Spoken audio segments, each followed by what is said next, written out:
what was last week like? It's good. Made the hire. I think it was a great hire. I talked to Coach Lanning, so I think it was a good, productive week. How familiar were you with him or Georgia's defense as somebody who just watches as much games as you do?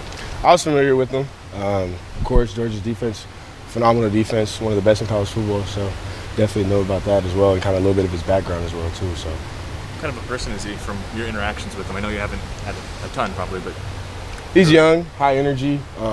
Things are good. Somebody that'll be here for a long time. I definitely think that somebody that cares, and he wants to earn everything here. He knows it's not going to be given to him, and he likes that. He embraces that. So I thought that was something that was really positive.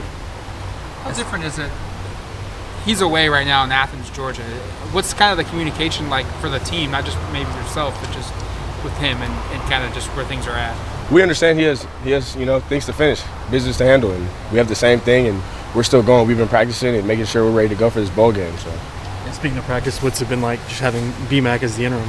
It's been fun. A lot of competition. Things have somewhat kept the same just with our scout periods and everything like that, but it's been fun. I've enjoyed it. I enjoy practice every day, so nothing really different in that aspect. With all the change that's around the program right now, how helpful is it there's a game to focus on?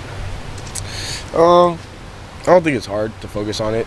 I mean, we have another game, and the last game we played, it wasn't too hot. So to go out there and have another opportunity against a good Oklahoma team is huge for us, and we're excited about it. Are you anticipating having a good number of family? I know it's in your home state, but I'm sure. I haven't even really talked to them about that, but I'm sure. I'm sure I will. San Antonio's not too far from Dallas, so I wouldn't be surprised. A lot of moving pieces for the Oklahoma team themselves. What have you seen from them on tape and just getting ready for those guys? Still an explosive team. Quarterback that's really dynamic. He's dual threat, of course. Marvin Mims, another great receiver. Mario Williams, some guys. So they're still good. They're good up front as well. They're big and they're physical as well. So another good opponent. Have you thought all about your future next year here? I've thought about it, but right now the focus is the bowl game, and the rest will handle itself when that time comes. So. How much, with all the transition that is just naturally happening, Verone, just what does it mean to you that the rest of the staff that thought it was important to and is finishing this out, and that Coach DeRuiter, Coach Yates are here for you specifically? Shows they care about us. They care about us for sure, and I think just that relationship we've had with our coaches off the field has been a huge part of that, and I think we just want to go ahead and finish it. We wanted to make sure we finish. That's been something we've prided ourselves on for as long as I can remember, so we want to make sure we finish. The fact that having them still here kind of keep morale up in practice amidst kind of all the changes that have been going on and trying to not get distracted by that kind of stuff? Yeah, I mean, like I said, the goal is to finish. So whoever's here, we're going to deal with who's here and who wants to go, and we're going to work with it. And that's what we did, and we're just ready to go out and have a good game. How hard has it been sitting with the loss to Utah for the last couple of weeks? I mean, that was a tough one, right?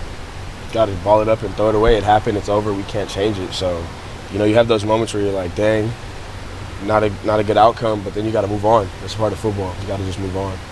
As competitive as you are, how much do you take the Thorpe finalists as an honor, but also when Kobe wins it? I mean, I'm sure once you're a finalist, naturally you want to win it, but you understand there's other great players too. So. Definitely. Congrats to him. It is what it is. And like another thing, you accept it and move on. We haven't had a chance to ask you yet about being a consensus All-American. How proud are you of that accomplishment? It's huge. I think it's like the 10th consensus All-American in Oregon history. So that's part of why I came here. I wanted to create my own legacy, and I feel like I've been doing that. So, how much are you conscious of that stuff before you're even here? Like that's a goal years down the road. It's always been a goal. When I came here, the goal was to be All-American. The goal was to be a Thorpe winner, and the goal was to win a national championship. So.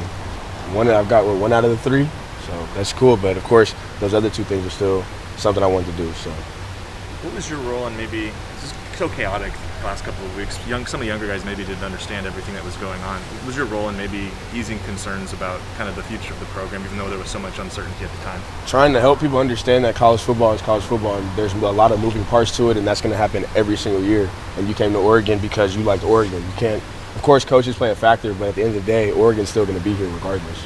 So just kind of helping them understand that and just, making sure they take time to really think through things and not just jump to conclusions or just say, I'm going to do this or that, but actually think through it before they do anything.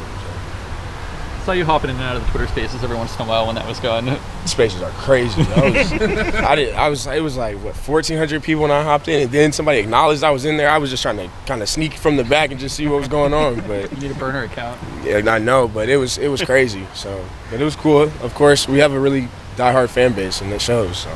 Is it interesting? I mean, when there's a coaching search going on and there's so much just kind of chatter about what's going to happen, to have that public of a conversation? It's always interesting to hear people's predictions, and kind of, you know, some are far left and some are like, okay, that sounds kind of reasonable or ideal. So it's always interesting just hearing people's takes. Reaction to DJ James entering the portal. That's one of the guys you've played with a lot. Just Everybody has to do what's best for them. That's probably the best I can say to that. That's my guy, no matter what.